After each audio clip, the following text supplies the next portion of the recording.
Buying a house in America right now is incredibly difficult. This has sparked a very strong sentiment that's spreading across the country. You often see it in local community discussions. It's these foreign buyers driving up our housing prices. We should completely restrict foreigners from buying homes in the US. So, what impact do foreign buyers really have on US home prices? Today, we'll look at which countries are buying the most homes in America and which states they prefer. If the US were to restrict foreign buyers, what profound effects would it have on the future of housing prices and investment? Before we begin, please take a moment to like this video. Your support is the biggest motivation for me to keep sharing new content. We previously did an episode on real estate in Irvine, California. A longtime resident left a comment saying they've lived in Irvine for over 20 years. They've seen many of the new buyers in Irvine recently come from mainland China. These buyers are dropping $2 to $3 million on houses, often in all-cash deals, without even looking at mortgage rates. He feels this has ruined what was once a good market, and as an old resident looking to upgrade, he feels completely hopeless. The question is, are other markets in the US experiencing the same thing? Let's take a look at the latest report on international buyers from the National Association of Realtors. What makes this year's report so different from previous years is that the longtime number one foreign buyer, Canada, has been overtaken by China. There are many reasons for this, but as you know, recent trade tensions and tariffs between the US and Canada have played a role. Many Canadians have said they are boycotting American goods, not traveling to the US, and not buying US real estate. It seems to have had an effect. The result is that Chinese buyers are now number one, accounting for 15% of all foreign purchases. Canada has fallen to second at 14%, so the gap isn't huge. Mexico is third with 8%, followed by India at 6%, and the United Kingdom at 4%. Canadians are really standing their ground. When they say they won't buy American, they mean it. So we can answer our first question. Among all international buyers right now, buyers from China rank first. Now for the next, more critical question. Where in the US do foreign buyers prefer to purchase homes?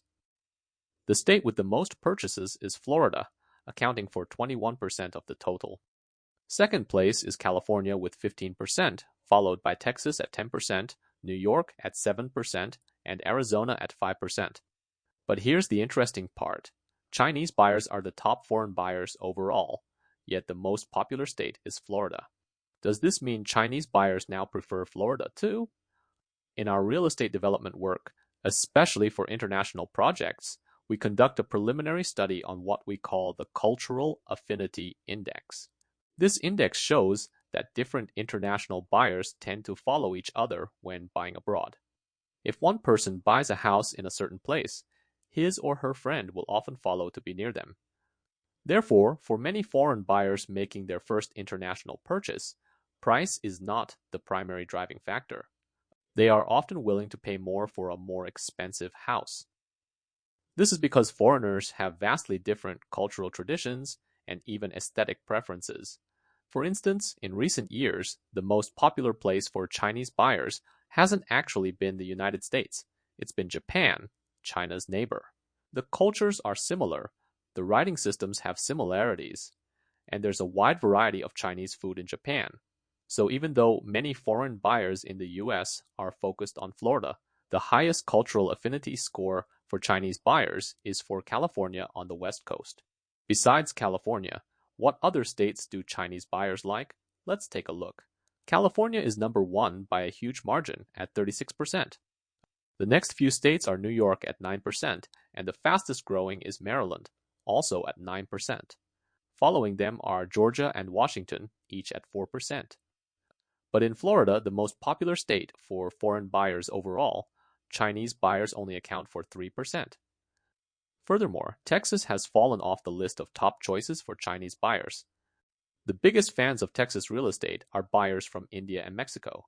The top buyers in Florida are from the UK and Canada. This helps us answer another question. Why are the houses bought by Chinese buyers so expensive? Look at the locations they choose: California, New York, Washington, Hawaii. These are some of the most expensive real estate markets in the United States. It's not that Chinese buyers are making them expensive now. The local prices were already high to begin with. With a high starting price base, the average purchase price for Chinese buyers is also the highest, exceeding $1.1 million. Now let's look at the second place Canadian buyers. They are mainly concentrated in Florida, where their average purchase price this year was $560,000. Last year, their average was $830,000. You can see that Florida's housing prices have seen a significant adjustment. The same applies to Texas, where Indian buyers are the main force. Last year, their average price was $751,000. This year, it has dropped to $468,000. Now for the key takeaway. In the past year, foreign buyers have invested a total of $56 billion in U.S. real estate. Remember this number. It's very important. Now let's look at this chart and do some math. If the average purchase price for a foreign buyer is $720,000, can you calculate how many homes foreigners bought in the U.S. in total? I'll give you 5 seconds.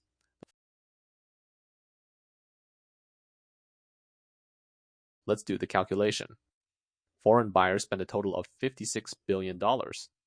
If we divide that by the average price of $720,000, we find that foreigners bought approximately 78,000 homes in the US over the past year. So, how many of those were bought by Chinese buyers? I often see comments from friends asking if Chinese buyers have completely driven up prices in California.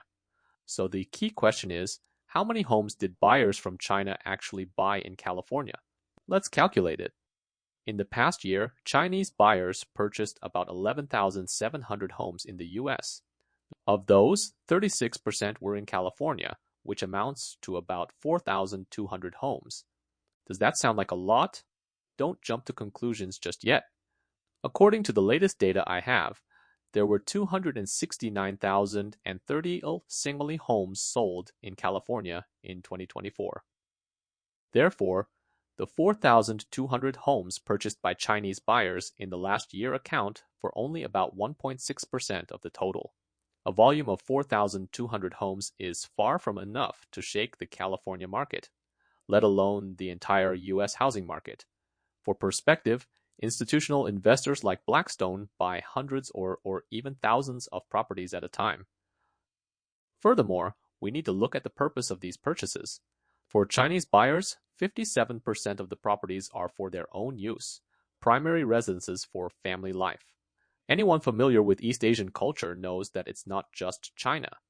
In Japan and South Korea too, there's a strong desire to provide children with the best education, which is tied to living in a good school district. Good school districts mean desirable homes are scarce, which only drives prices higher. This concentration of lifestyle and educational resources, including real estate, leads to the clustering of the Chinese community, including both long-time residents and new immigrants. This leads to the phenomenon of involution, where the Chinese community competes intensely within itself. As new immigrants become old immigrants, a new wave of Chinese immigrants arrives, and the cycle of competition continues endlessly. The real estate market in these heavily Chinese communities often becomes disconnected from the broader US market, creating its own self-contained ecosystem. So when you compare Chinese buyers to those from other countries, you discover a pathological level of clustering. For example, with high home prices and interest rates in recent years, many Chinese buyers who have just arrived in the US have no job or credit history, making it nearly impossible to get a loan. This is why many of them buy with cash, sometimes even transacting in Chinese yuan. This creates an internal, closed-loop market among Chinese buyers that is completely separate from the market where Chinese Americans transact.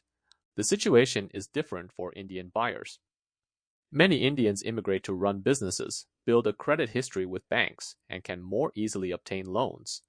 Of course, Indian parents also have high demands for school districts, as they are also very competitive. Canadians are different. They buy homes in the US purely for enjoyment. They mostly buy vacation homes and don't consider school districts at all, so the homes they buy are much cheaper. Mexican buyers are even more so. Most are not picky about the house. They are simply families reuniting to live together. This is unlike many Chinese families where the husband earns money in China while the wife accompanies the children for their education in the US. As you can see, the motivations for buying homes in the US are completely different for buyers from various countries. This has sparked a more intense social debate. Could the US, like Canada, ban all foreigners from buying homes? The four essentials of life are clothing, food, housing, and transportation. These are our most basic needs. It's rare to hear about widespread famine or people on the street without clothes. But when it comes to housing, you'll find there are very few countries in the world that have truly managed it well. This isn't just a problem in the US, its neighbor Canada faces it too. What lessons can the US learn from Canada's 2-year experiment with controlling foreign home purchases? Honestly, the US should really thank Canada. On a business trip, I was chatting with a local colleague about Canada's soaring housing prices, and there's a lot of emotion there too. Canadians also point the finger at foreigners, Chinese, Indians, and Vietnamese buying up local properties. In response, the Canadian government banned foreigners from buying residential property starting in 2023, a ban that has now been extended to 2027. In the short term, this did curb a lot of speculative foreign buying and boosted confidence. But a year later, in 2024, some Canadian cities started facing tight budgets. Governments run primarily on local taxes, and every country is the same. They want to collect as much tax as possible: property tax, transaction tax, stamp duty, you name it. High home prices bring in a lot of tax revenue for the government. But with a sharp decline in transactions within a year, many places found themselves short on funds. How can they repair roads, improve local education, or increase welfare for the elderly? Canada no longer had the budget for it. Even more serious was that developers completely gave up. As we are in development ourselves, my Canadian colleagues told me they were unwilling to acquire land or build new houses. Nobody was buying the expensive homes, and developers weren't making a profit on the cheaper ones. The government wasn't stepping up to build subsidized welfare housing. They were just expecting capitalists to do it for them. Unless the capitalists were out of their minds, why would real estate developers do this? So by 2025, local finances in Canada became very difficult. Some even suggested temporarily lifting the ban on foreign buyers to let local finances recover before reinstating it. So, after Canada's 2-year experiment, what lessons can the US learn from a ban on foreign buyers? First, American city and local governments would likely resist it. The US has experienced municipal bankruptcies before, most famously Detroit.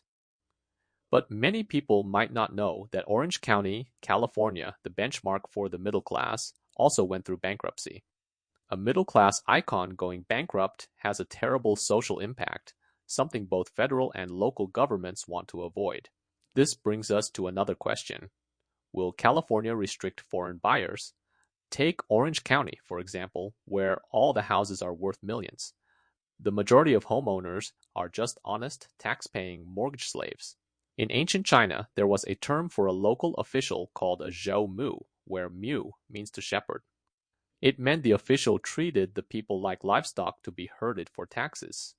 We have a modern equivalent, mortgage slaves, or perhaps housing livestock. Local governments are well aware of the situation. According to NAR data, the number of foreign buyers has plummeted since 2018. Local governments know that the explosive rise in US home prices after 2021 has little to do with international buyers, because their numbers have actually been decreasing. In fact, many Americans understand that the ones frantically driving up housing prices are institutional investors and private equity firms. This leads some to ask, why doesn't the government regulate the real culprits behind the speculation? Many friends find it hard to understand. They say, I just don't get it. Why would anyone want to speculate on housing? Can't they just live a normal life? The answer is not that simple. When speculators make money, there are others who are happy to see it happen. According to Redfin, at the peak of the housing boom in 2022, over 18% of all property transactions were made by institutional investors. Do you understand what that means? It means that for every 5 homes sold in America, almost one was snatched up by an institutional investor.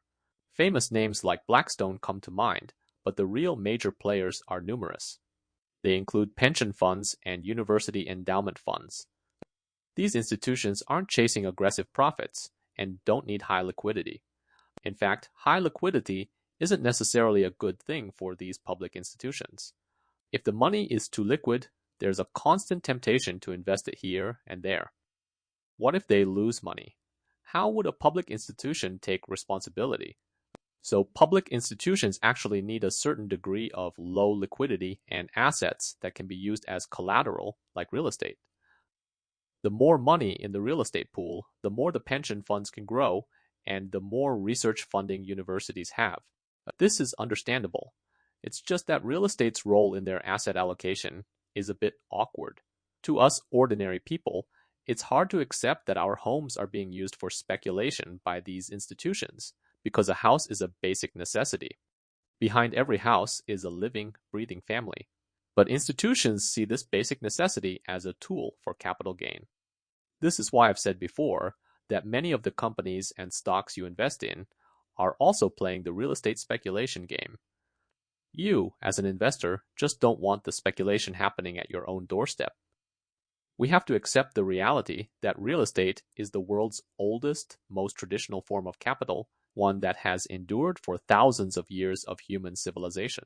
It has 3 inherent advantages that no other investment can ever match, even in the digital age. First, real estate has spatial uniqueness. Every house, every bedroom, even every burial plot. And yes, there are investors in cemetery development, you just don't hear about them much, is unique. They value the fact that land is not reproducible. Institutional investors love this. Second, real estate is a hedge against inflation. When the Federal Reserve prints money and releases liquidity, the negative consequence is the expected depreciation of currency. Real estate, in this process, rises in value along with inflation. A rising tide lifts all boats. Plus, it can be used as collateral. Institutional investors love this even more. Third is the tax advantage. Depreciation deduction, interest deduction, and the ability to defer capital gains tax. The most profitable secrets in America are written in its tax code.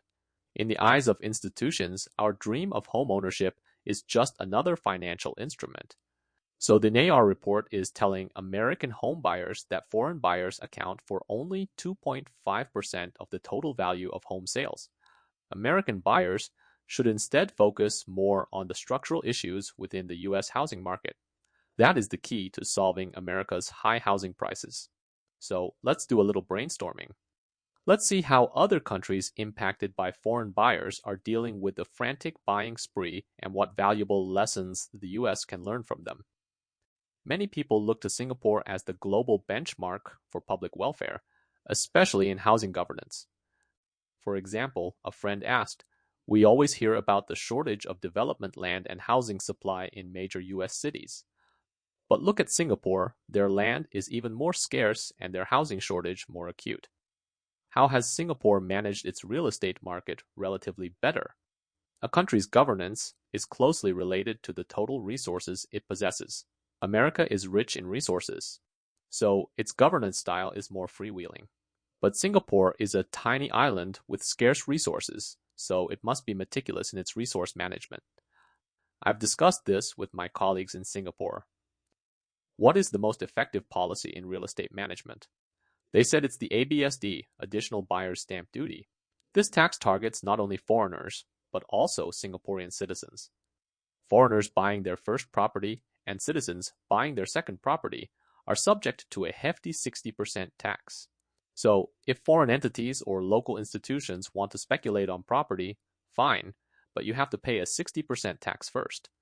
I asked my colleagues if there was a better way besides taxation.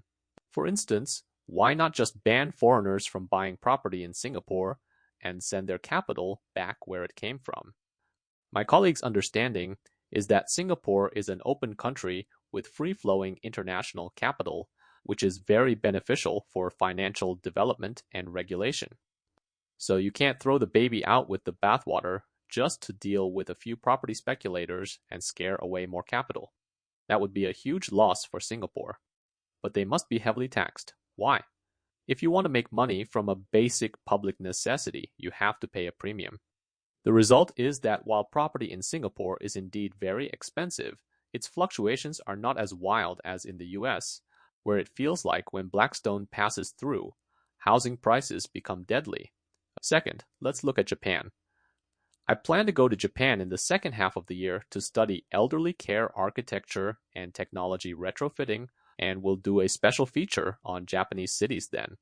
For the past 20 years, Japan has been very open to international capital in real estate because they needed foreign investment to fill the hole left by their burst bubble. But in recent years, foreign buyers and investment funds have been frantically buying up buildings and land. So Japan's solution was to pass a revision to its land use regulations in early 2024 to start monitoring the use of real estate by foreigners. What can the US learn from Singapore and Japan's experiences with foreign buyers? You can see that states like Florida and Texas have imposed some restrictions on the areas where foreign buyers can purchase property. But in terms of overall taxation and the attitude of local governments, there is still a high tolerance for real estate speculation. This is because the government wants to collect taxes. Schools, police departments, fire departments, and public health services all cost money. Where does the money come from? Whether it's an individual buying one house or an institution buying 1,000, as long as a property is purchased, it becomes a source of tax revenue. So the more, the merrier. This is a very pragmatic fiscal issue for the government. Now, let's look at following Singapore's lead. If the US were to implement such tax reforms, it would mean imposing high property taxes on large institutions, such as a vacancy tax or a cumulative tax on hoarded properties. This would force them to pay heavy taxes on all their idle properties. But this would create another problem. Large institutions would likely lobby the government and influence legislation. Just look at the tremendous effort it took for Governor Newsom to repeal an environmental law in California. Newsom knows that California's high housing prices were not caused by foreign buyers after the pandemic. The more serious issues are California's own structural problems, zoning ordinances, environmental laws, and the approval process. Solving these deep-seated structural housing issues requires not only great wisdom, but also the sustained effort of several generations. I decided to make this episode because I've seen a surge in discussions on many platforms about foreign buyers in the U.S. driving up housing prices. The sentiment is extremely volatile because housing is a fundamental issue of public welfare in every country. The U.S. government, and any democratically elected government, has an obligation to solve the housing problem for its people and be responsible for their well-being.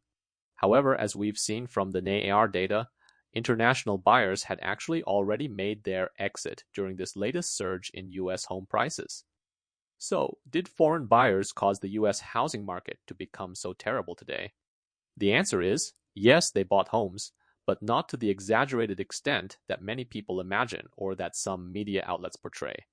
The real, organized, large-scale housing speculation is being done by America's own domestic investment institutions and private equity firms.